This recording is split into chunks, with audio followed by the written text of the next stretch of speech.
आज हम लोग पढ़ेंगे तुगलक वंश के शासक फिरोज शाह तुगलक के बारे में।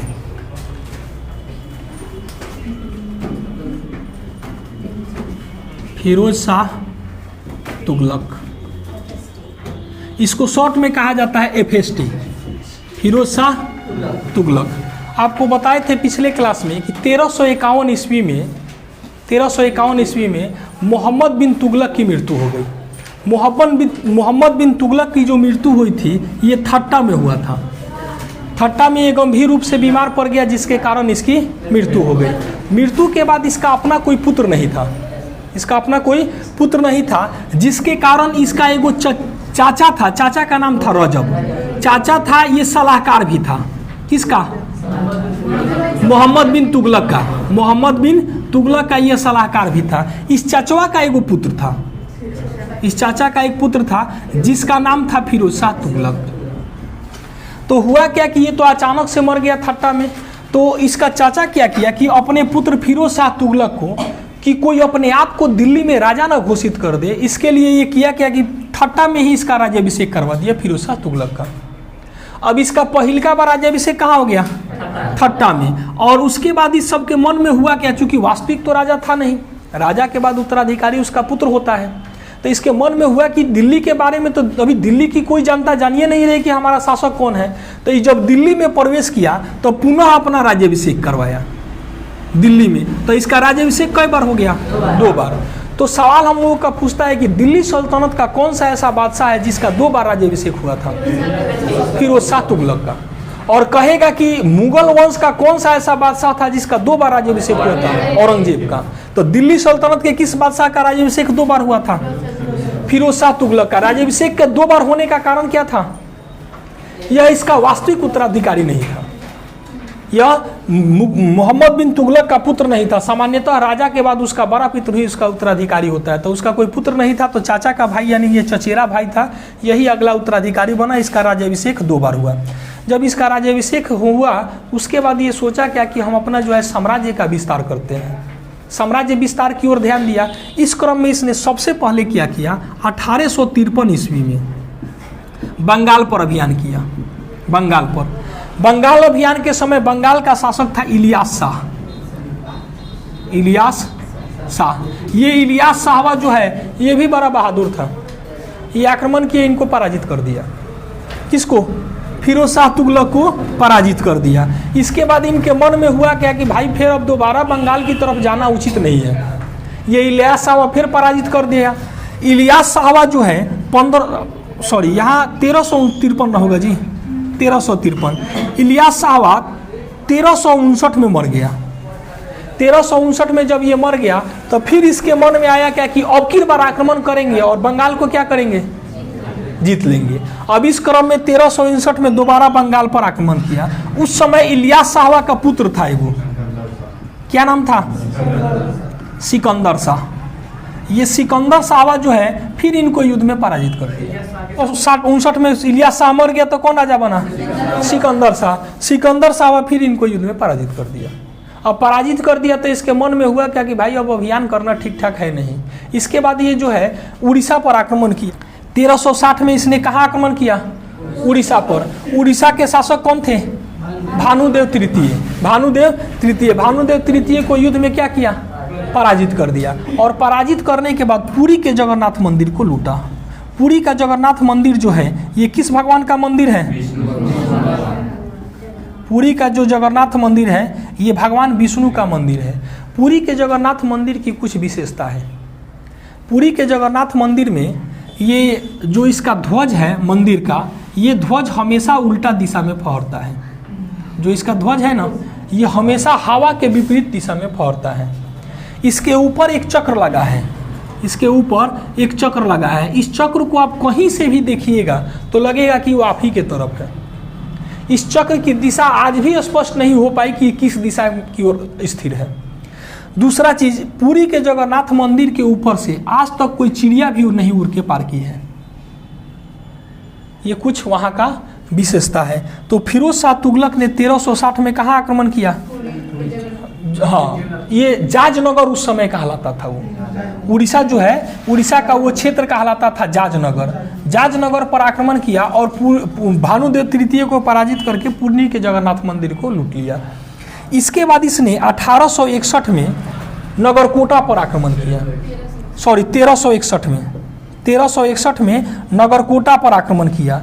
नगरकोटा में एगो मंदिर था, नाम था उसका ज्वालामुखी मंदिर।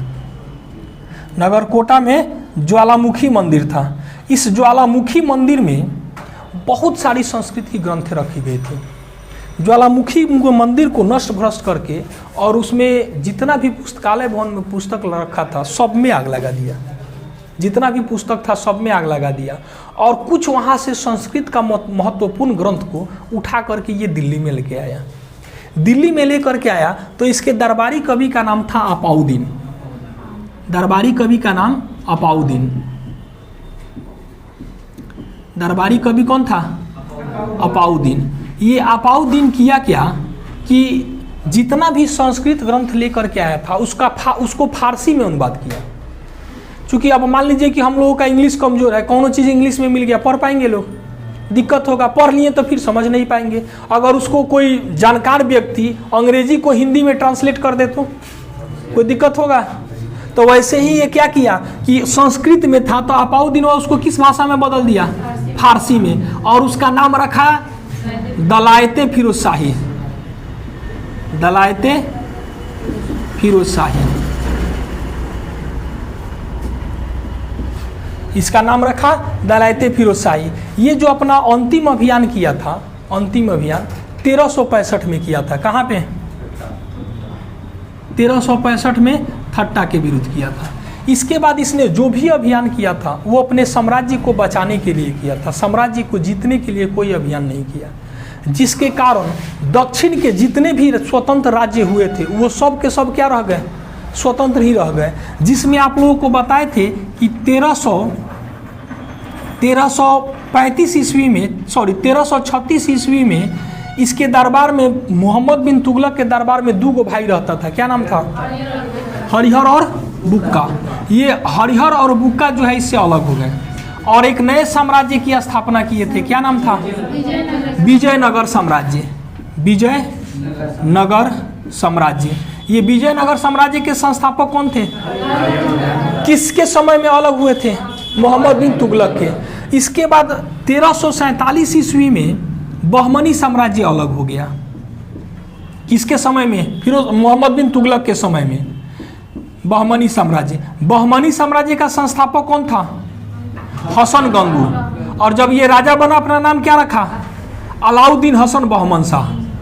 अलाउद्दीन हसन बहमन शाह ये राजा अपना राजा बना तो अपना नाम रखा अलाउद्दीन हसन बहमन शाह। अब ये बहमन शाह एक राज्य की स्थापना कर दिया। फिरोज शाह तुगलक जो है, ये जो स्वतंत्र राज्य हुए थे इनको जीतने का कोई प्रयास नहीं किया, जिसके कारण ये राज्य क्या रह गए? स्वतंत्र ही रह गए। इनको जीतने का ये कोई प्रयास नहीं किया। ये जो है कुछ अच्छा काम भी किया है। उस समय लगभग जो खिलजी था, अलाउद्दीन खिलजी, उसी के समय से टैक्स व्यवस्था में बहुत सारी परिवर्तन चली आ रही थी। लगभग इसके समय में भी 24 प्रकार का टैक्स था। 24 प्रकार का टैक्स था और ये 24 प्रकार के सभी कष्टदायक टैक्सों को हटा करके अपने साम्राज्य में मात्र 4 गो टैक्स जारी किया। 4 गो। कौन कौन? 4 गो टैक्स में पहला था जजिया, दूसरा था जकात, तीसरा था खुम्स और चौथा खिराज। जजिया, जकात, खुम्स और खिराज। ये कुरान के अनुसार कई गो टैक्स लिया? 4 गो। कौन कौन? जजिया, जकात, खुम्स और खिराज। जजिया कर गैर मुसलमानों से लिया जाता था। अगर आप मुसलमान धर्म को छोड़ के किसी भी धर्म को मानते हैं तो कौन सा टैक्स देना होगा? जजिया कर। और अगर आप इस्लाम धर्म को मानते हैं तो कौन सा टैक्स देना होगा? जकात कर। खुम्स कर क्या था? युद्ध में लूटा गया धन। युद्ध में अगर आप धन लूटे हैं तो उसका 75% सैनिक का होता था और 25% राजा का होता था। ये अलाउद्दीन खिलजिया जो था ये उसका उल्टा कर दिया था। वो कहा कि ना 75% राजा क्या 25% सैनिक का। तो युद्ध में लूटा गया धन उसको क्या कहा जाता था? खुम्स कर। और एक वो कर था खिराज कर, ये एक प्रकार का भूमि कर था। तो इसने कुरान के अनुसार कितने कर लिया? 4 प्रकार का। ये जो था दिल्ली सल्तनत में, पहले दिल्ली सल्तनत में नहरों का निर्माण किसने किया था? गियासुद्दीन तुगलक ने। ये किया कि दिल्ली में नहरों का जाल बिछा दिया। सिंचाई के लिए पूरे दिल्ली में क्या किया? नहरों का जाल बिछा दिया। ये सिंचाई के लिए पूरे दिल्ली में नहरों का जाल बिछा दिया, जिसके कारण इसको नहर ए साहिब के नाम से भी जाना जाता है। फिरोज शाह तुगलक को नहर ए साहिब के नाम से भी जाना जाता है। नहर ए साहिब के नाम से भी फिरोज शाह तुगलक को जाना जाता है। ये फिरोज शाह तुगलक किया क्या था कि एगो मेरठ में और एगो टोपरा गांव में 2 जगह सम्राट अशोक का, मौर्यकालीन सम्राट अशोक का अभिलेख था। वो अशोक जो थे उनका साम्राज्य बहुत ही लंबा चौड़ा था, जिसके कारण वो साम्राज्य चलाने के लिए शिलालेख का प्रयोग करते थे। और जितना भी उसमें आदेश होता था सब का सब शिलालेख पर लिखा रहता था। उन आदेशों को आपको पालन करना होगा। ये शिलालेख 3 प्रकार के होते थे। एक होता था शिलालेख, अगर लंबा चौड़ा है तो शिलालेख, और अगर केवल लंबा हाइट में है तो पिलर के जैसा, इसको कहा जाता था स्तंभ लेख, इसको कहा जाता था शिलालेख। और अगर कोई गुफा के अंदर लिखे हैं तो गुहा लेख, अगर कोई गुफा के अंदर है तो उसको कहा जाता था गुहा लेख। तो अशोक जो है, अशोक का 2 गो शिलालेख, एगो था मेरठ में और एगो था टोपरा गांव में। दोनों वर्तमान में यूपी में पड़ेगा। दोनों शिलालेख को लेकर के कहाँ आया? दिल्ली में। दिल्ली में दोनों शिलालेखों को ये स्थापित करवाया था। इसके बाद इसने किया क्या कि दिल्ली में एक बहुत बड़े मैदान का निर्माण करवाया, जिसका नाम क्या रखा? फिरोज शाह कोटला। फिरोज शाह कोटला का मैदान। ये फिरोज शाह कोटला का मैदान कौन बनाया था? फिरोज शाह तुगलक। जब देश हम लोगों का आज़ाद हुआ तो इसको सरकार ने क्या किया? फिरोज शाह कोटला मैदान को बीसीसीआई को दे दिया, भारतीय क्रिकेट कंट्रोल बोर्ड। भारतीय क्रिकेट कंट्रोल बोर्ड बीसीसीआई को दे दिया। बीसीसीआई यहाँ क्रिकेट मैच का आयोजन करती थी। और अभी भी इसको, उस समय तक इसका नाम क्या था? कोटला का मैदान कहा जाता था या फिरोज शाह कोटला का मैदान कहा जाता था। 2019 में अरुण जेटली मर गए। अरुण जेटली मर गए तो इस मैदान का नाम क्या बदल के क्या कर दिया गया? अरुण जेटली स्टेडियम। तो अरुण जेटली स्टेडियम का पुराना नाम क्या है?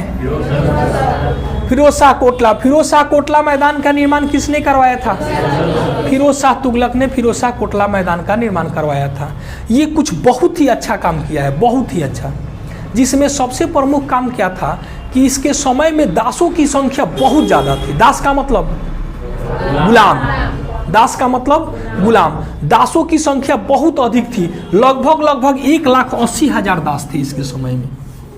1,80,000, 1.80 लाख। इन दासों के देख रेख के लिए इसने एक विभाग बनाया था जिसका नाम था दीवाने बंदागन। दीवान ए बंदागन। दासों के देख रेख के लिए कौन सा विभाग बनाया था? दीवाने बंदागन। इसके बाद किया क्या था कि जो अनाथ मुस्लिम महिला है, लड़की है, उसके लिए एगो विभाग बनाया था, उनके देख रेख के लिए, उनके शिक्षा के लिए, पढ़ाई के लिए, जिसको कहा जाता था दीवाने खैरात। दीवाने खैरात। तो दीवाने खैरात क्या था? मुस्लिम महिलाओं के लिए और विधवाओं के लिए, लड़कियों के लिए एगो विशेष व्यवस्था किया था। दीवाने खैरात के तहत उनको जो है विशेष सुविधा दी जाती थी। इसके बाद इसने अपने साम्राज्य में एक राजकीय अस्पताल खुलवाया था। राजकीय अस्पताल का मतलब सरकारी। और उस सरकारी अस्पताल में, जैसे आज हम लोगों का समझिए कि मुफ्त में नहीं इलाज होता है 2 रुपया में, उस समय ये सरकारी राजकीय अस्पताल में मुफ्त में इलाज करवाता था। जिस अस्पताल को, जिसे आज हम लोग अस्पताल कहते हैं, लोग हॉस्पिटल कहते थे लोग, उस समय कहा जाता था दारुल सफा। दारुल सफा। तो दारुल सफा क्या है? एक प्रकार का अस्पताल है। दीवाने खैरात क्या था? महिला, अनाथ मुस्लिम महिलाओं और लड़कियों के देख रेख के लिए खोला गया था दीवाने खैरात। दीवाने बंदागन क्या था? दासों के देख रेख के लिए एक विभाग खोला गया था जिसका नाम क्या था? दीवाने बंदागन। इसके समय में जितना भी सरकारी भूमि था, सरकारी भूमि कहिए या राजकीय भूमि कहिए या खालसा भूमि कहिए, ठीक है, ये जितना भूमि था उस सब भूमि पर क्या किया? बगीचा लगवा दिया। ये फलों के जो मतलब वैरायटी होता है उसमें सुधार के लिए बहुत सारा प्रयास किया। जितना भी सरकारी भूमि था सब पर बगीचा लगवा दिया। इसने लगभग 1200 बगीचा का निर्माण करवाया था। 1200 बगीचा का निर्माण करवाया था। आम, महुआ, जामुन, लीची, जितने प्रकार के फल उल थे उन सब का निर्माण करवा दिया था। सब पर क्या लगा दिया? बगीचा लगा दिया। साथ ही साथ इसने लगभग 300 नए नगर की स्थापना किया था। 300 नए शहर की स्थापना किया था। नए शहर, 300 नए शहर में कौन कौन था? हिसार, फतेहाबाद, फिरोजाबाद, जौनपुर सबसे प्रमुख था। जो जौनपुर शहर की इसने स्थापना किया था, इसका भाई था चचेरा भाई, जो पहले राजा था। क्या नाम था? जौना खान, जिसको मोहम्मद बिन तुगलक के नाम से भी जाना जाता है। तो जौना खान के नामे पर एक नए शहर की स्थापना किया था जिसका नाम क्या था? जौनपुर। और पूछता है क्या कि फिरोज शाह तुगलक को सबसे प्रिय शहर कौन सा था? फिरोजाबाद। इसका सबसे प्रिय शहर जो था ये था फिरोजाबाद। अब ये इतना जो है माने महत्वपूर्ण समाज कल्याण के लिए काम किया था। दासों के लिए दीवाने बंदागन की स्थापना किया था। अनाथ मुस्लिम महिलाओं लड़कियों के लिए दीवाने खैरात की स्थापना किया था। गरीबों के इलाज के लिए दारुल सफर की स्थापना किया था। ये प्राकृतिक को बचाए रखने के लिए 1200 बगीचों का निर्माण करवाया था। शिक्षा के लिए लगभग 13 गो मदरसा का निर्माण करवाया था। अब इतना काम किया तो इतिहासकार लोग इसको फिरोज शाह तुगलक को दिल्ली सल्तनत का अकबर कहते हैं। इतना जो है निर्माण का काम और विकास का काम एक अकबर ही किया था, जिसके कारण इतिहासकार हेनरी इलियट ने इसको क्या कहा है?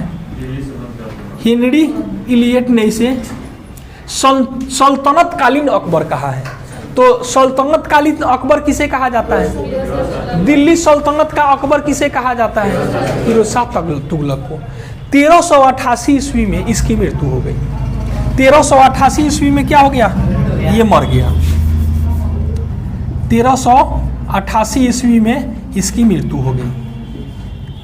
1388 ईस्वी में इसकी मृत्यु हो गई। इसके बाद अगला शासक जो बना तुगलक शाह बना। एक बार इसको रिवीजन कर लिया जाए।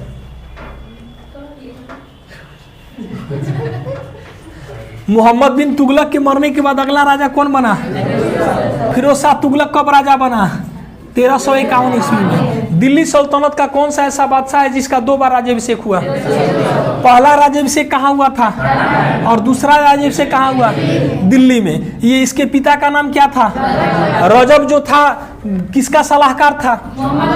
मोहम्मद बिन तुगलक का सलाहकार था। इसने 1353 में कहाँ आक्रमण किया? बंगाल का शासक कौन था? इलियास शाह। इलियास शाह को क्या जीत पाया? नहीं। उसके बाद 1359 में कहाँ आक्रमण किया? फिर बंगाल पर। उस समय शासक कौन था? सिकंदर शाह। क्या जीत पाया? नहीं, बंगाल को नहीं जीत पाया। जिसके कारण इतिहासकार जो है, जो इतिहास लिखते हैं लोग, उन लोगों ने कहा है क्या कि जो मोहम्मद फिरोज शाह तुगलक था, इसके हार का कारण इसका सेनापति खाने जहां मकबूल था। ये बंगाल हार का कारण कौन था? खाने जहां मकबूल। बंगाल हारने का कारण था खाने जहां मकबूल।